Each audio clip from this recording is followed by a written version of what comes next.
This is a training session on the 17 indisputable laws of teamwork.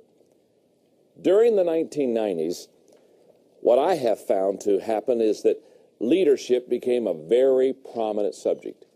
If you went to the business community, they wanted to learn about leadership. If you went into the government community, they wanted to learn about leadership. If you went into the church community, they wanted to learn about leadership. If you went into any community, leadership became kind of the big deal. And in the 90s, I wrote the subject. If you went to the business community, they wanted to learn about leadership. If you went into the government, several books on the subject of leadership. In 1993, I wrote a book called Developing the Leader Within You, helping people develop themselves as leaders.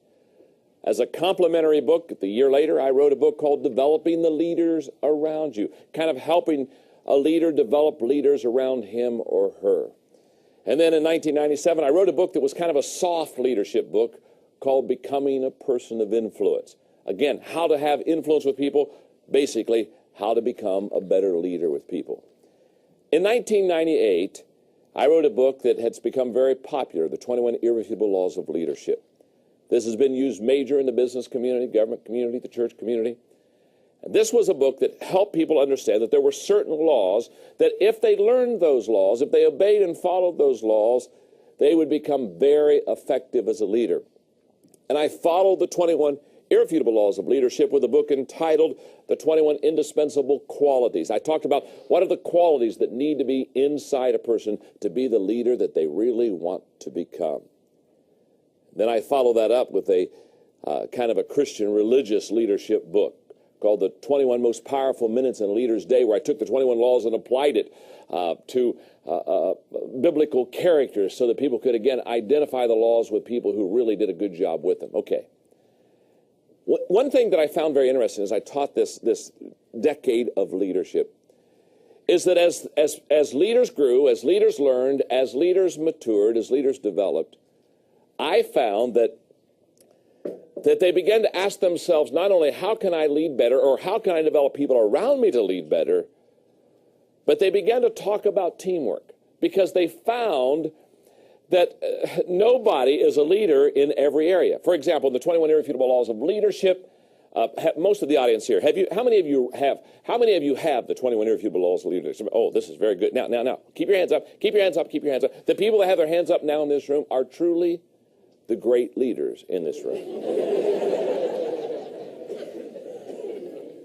Now, you noticed, didn't you? You noticed I did not ask how many have read the 21 Irrefutable. That's way too big of a risk. I'm not going there. I wouldn't touch that with a 10-foot pole. Okay. Now, anybody that has read the 21 Irrefutable Laws of Leadership, the first thing they come to the realization is that they're not good in all 21 laws. Is that not true? Let me just ask you, how many of you probably fell a little short in at least 2 or 3 of the 21 Irrefutable Laws? Okay, thank you very much. Now, the reason I asked that question, the reason there's such laughter in the audience is because anybody that takes the 21 Irrefutable Laws of Leadership book and begins to dissect and learn those laws understands quickly that in some laws they excel and in some laws they do not. Now, that's where teamwork comes in. You see, what I have found is that the moment we realize that we do not do well in all of the leadership laws, the next question is then, who does well in a leadership law that I don't do well? And all of a sudden, there begins to be what I would call this urgency to develop a team. Does that make sense? Because teamwork matures, teamwork takes leadership and allows it to be what it really needs to become.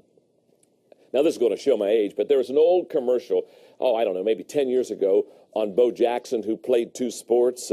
Remember, he played football and baseball, and it was kind of I think it was a Nike commercial, kind of a bow nose deal, and basically, how many of you remember the bow nose? Okay, well, most of you as old as I am, okay. Well, you know the story of how supposedly it was kind of a tongue-in-cheek thing, that Bo knows everything, and so Wayne Gretzky says Bo knows hockey, and obviously, the obvious conclusion of the commercial was, even Bo Jackson doesn't know everything. And the conclusion that any person that studies leadership will come up to, if they really understand leadership, is that it's obvious that you aren't a good leader in every area. Therefore, the need for teamwork. And that's what this training series is all about. Now, I need to do one more thing, and then we're going to teach the first law of teamwork. Here's what I need you to understand. If I were sitting where you are, and I would be taking the notes that you're taking, I would be asking myself the question, what makes a teamwork law truly a law? I mean, why don't you say, John, this is a teamwork thought, or this is a teamwork principle, or this is a teamwork idea? Well, I use the same grid that I use for the 21 irrefutable laws of leadership for the 17 indisputable laws of teamwork. The very same grid, because I have to, as I teach teamwork to you, it's my desire to give you a solid foundation that you can literally lean on and go to the bank on and build your teamwork off of. So let's look at the qualifying tests to becoming teamwork laws. There are 4 of them. Number 1, they're not based on culture, gender, or age. Very simply stated, they're not limited to a gender, they're not limited to an age, they're not limited to a culture. In fact, we teach teamwork, we teach leadership internationally through our equipping organization, the Enjoy Group. And what I have found is the laws of leadership, they work in every country. The laws of teamwork, they're going to work in every country. Why? Because they're not limited. That's what makes it a law. Number 2, they relate and apply to all communities. They apply to the business community, they apply to the government community, they apply to the religious community, they apply to the academic community. In other words, these teamwork laws will work anywhere. As you view this video, and as you study teamwork, no matter what your situation, these laws will work in it. Number 3, they are recognized by other teammates as teamwork laws. In other words, very simply, we just sit down with players on teams and we ask them very, very pointedly, are these teamwork laws working? Is this truly a law? Is this something you can really go to the bank on? And finally, number 4, they stand the test of time. In other words, they're not dated, they're not faddish, they're not in now, and 5 years from now they'll be out. These teamwork laws worked in the 1900s, they're working now in the 2000s, they'll work in the 2100s. They are not limited to time. Let me make 4 observations about the laws that you're about to learn concerning teamwork. Number 1, these laws can be learned. You can learn these laws. The reason I know that is for many years now I've been training teams.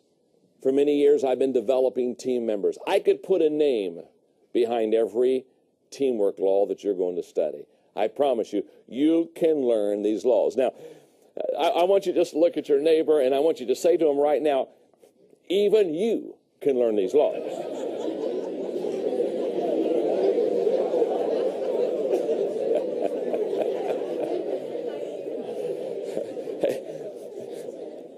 Doesn't that give you great hope, huh? I mean, think about it for a moment. That person you brought here today, that you were not sure you could ever make anything out of. You even paid their way. You bought the ticket because you thought, you kept asking yourself, is there any hope? That person you're seated beside right now that you perhaps up to this moment thought there was no hope. I've got great news for you. Even they can learn these laws. Makes you feel good, doesn't it? It also makes you wonder, why did they buy that ticket for me? Second observation, very simply, these laws stand alone. I'm going to teach you 17 laws of teamwork today. I promise you they stand alone. What do I mean by that? Very simply, you don't need to learn law number 1 to go to law number 2, to go to law number 3, to go to law number 4. They stand alone. You may not do good on 1, but you do very good on 2. In other words, they don't have to have any sequence. They aren't to be built upon. Number 3, these laws carry consequences. Simply stated, if you do well on these laws, you're going to develop a good team. If you do poorly on these laws, you're not going to have a good team. You're going to rise and fall on how well you're able to learn and implement these teamwork laws with your team. And the final observation, these laws are the foundation of teamwork. These are the laws that you build your team on. Let me give you one suggestion before I teach law number 1. This is what I call a training suggestion for you. If I were you, and I just finished watching the introductory part of this training series, what I would do is I would ask myself, how can I best be a team member, and how can I best develop team members around me? And I'm going to suggest that you do 4 things that will be greatly helpful in developing yourself as a team member or developing your team. Number 1, read the book, The 17 Indisputable Laws of Teamwork. Start there. Read the book.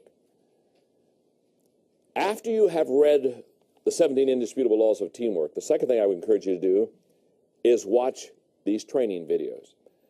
And I would encourage you to watch with your team 1 video a week. Each law is going to be 15 to 20 minutes in length. Very simply stated, what I want you to do is every week sit down with your team, watch one of the laws. Now, number 3, reread the law that you just watched on the video. Let me explain. As you have now watched me teach it on video, go back to that law, and you have probably 7 days before you go to the next video, the next law, the next training session.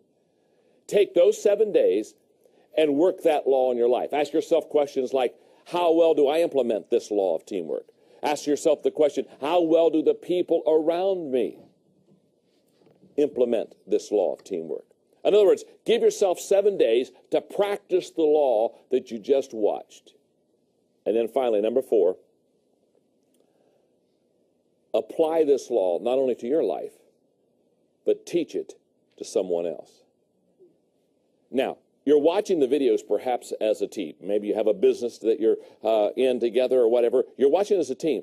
But what I want to encourage you is take this law and go to somebody who's never seen the law or heard the law and teach them what you're learning and practice what you're doing. Okay, I know you're ready. I'm ready. Let's go to law number 1 of the 17 indisputable laws of teamwork.